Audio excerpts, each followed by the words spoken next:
Some policies, they don't affect the economy instantly, but in the long run, these policies change the entire economy forever. Such policies are called supply side policies.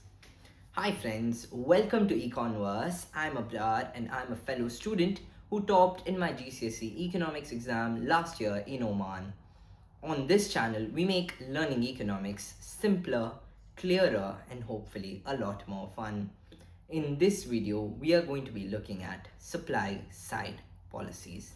So let's get straight into it.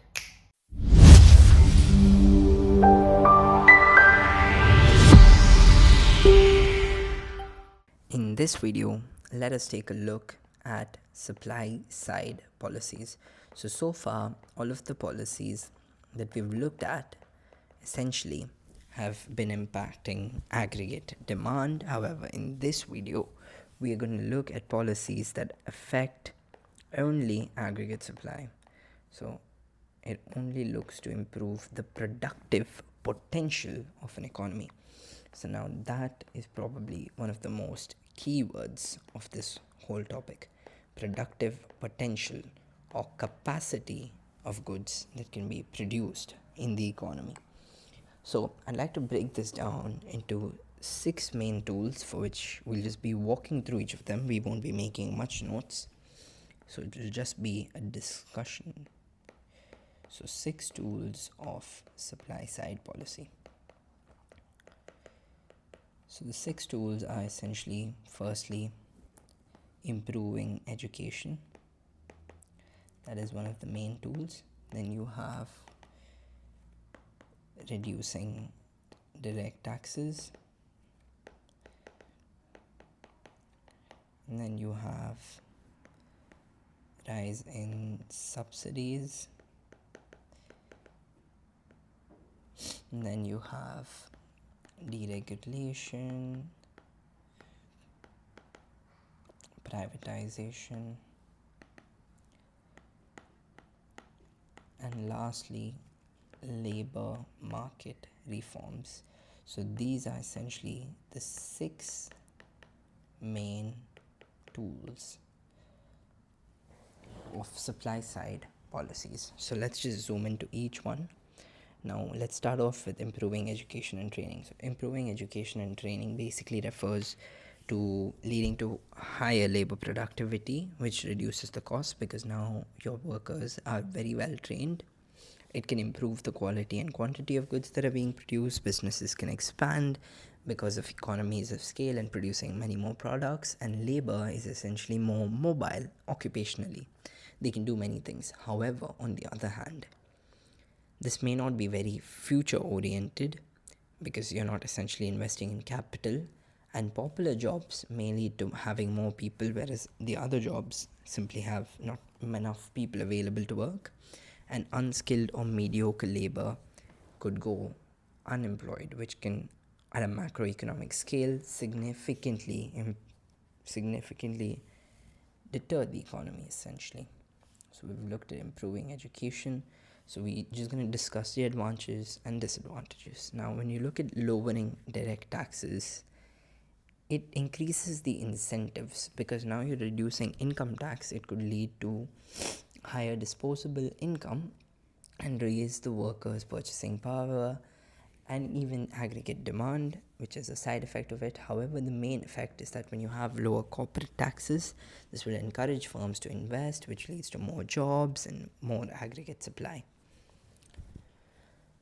However, on the other hand, some workers may start working less because reduced taxes now can enable them to save enough to sustain, and reduced unemployment policies may not be effective to encourage people to work if there aren't even enough job vacancies.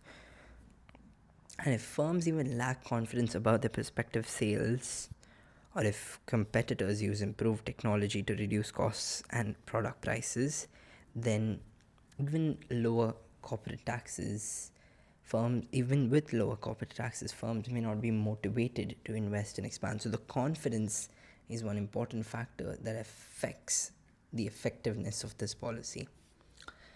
The third policy of increasing subsidies, it can lead to higher supply because subsidies essentially lower production costs.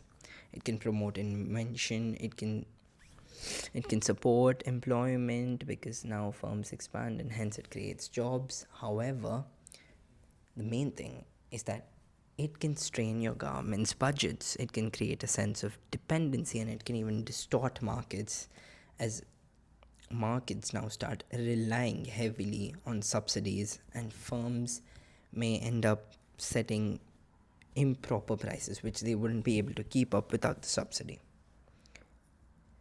So the fourth point now is the deregulation. So when you remove deregulation is when you remove the laws and the regulation, the red tape associated to business activity.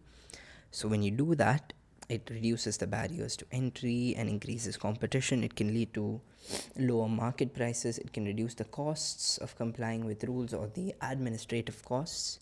However, on the other end, it doesn't exactly guarantee the emergence of a monopoly that existed even within the regulations, and then you have some occupations which will be dangerous for the lives of people if it's left unregulated. So there is still an ethics argument and a bit of a debate surrounding whether all markets can be deregulated. When you look at privatization, it certainly leads to higher competition. It pressures the private sector to respond to changes in demand and allocate resources efficiently, and it could even lead to reduced prices without compromising on quality, higher investment and efficiencies. However, it doesn't exactly ensure greater competition because the emergence of a monopoly in most cases tends to occur over time, and the private sector is less inclined towards social costs and benefits, which can lead to market failure. Labor may even be sacrificed for profits, which may cause unemployment. There could be high layoffs in times of recession, etc. And lastly, when we look at labor market reforms, the advantages are that there's higher quantity, quality, and feasibility of labor, making it really efficient. There is barriers of entry which are being removed, and it's easier for firms to adjust their supply to market conditions. However, on the other end, labor compensation on injury or redundancy increases business costs, and removal of barriers to exit longer contracts will encourage labor mobility but reduce the output. Firms may not spend on training since they can hire and fire employees, and the benefits of trade unions such as such as easier communication between the firm and the employees through one group is now being lost. So overall, supply side policies can have a massive impact on the productive potential and the AS curve of an economy, impacting long run sustainable economic growth. And hence, supply side policies is the way to win the long game. And that's all for supply side policies. If you think this video helped you understand economics better, make sure to give it a thumbs up and subscribe to join the Econverse. I'll see you again from next week with loads more macroeconomic content now that we've finished all of the key economic policy making.